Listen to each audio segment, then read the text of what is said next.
In other news, Ukrainian President Volodymyr Zelensky hit out at Russia while addressing a special session of the United Nations Security Council on Tuesday, where he vowed not to negotiate on Moscow's terms to end the war.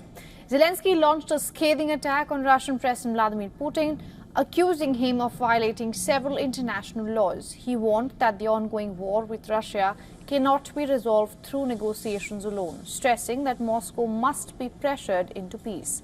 He also criticized Russia's calls for dialogue, calling them insincere and untrustworthy. Russia can only be forced into peace. And that is exactly what's needed, forcing Russia into peace as the sole aggressor in this war, the sole violator of the UN Charter. Zelensky called for unity among the participants of the summit, urging them to come together for a second peace summit aimed at ending the war. He further accused Russia of turning Iran and North Korea into de facto accomplices in the conflict. Russia has no legitimate reason, none at all, for making Iran and North Korea de facto accomplices in its criminal war in Europe.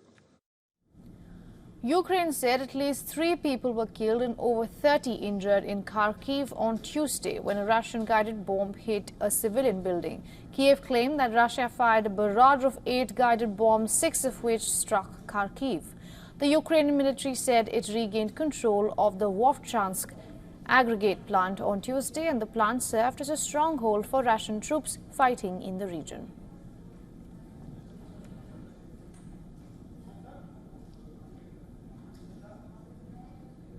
Now our correspondent Susan Tehrani has more on this.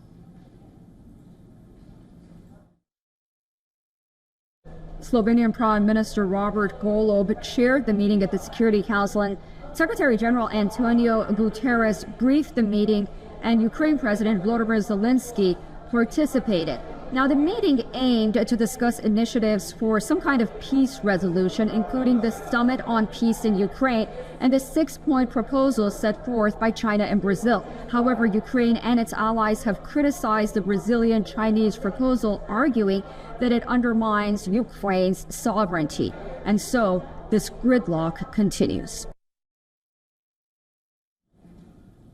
Now our correspondent Susan Tehrani further elaborates on President Joe Biden's final speech of the U.S. President at the UN 79th UN General Assembly.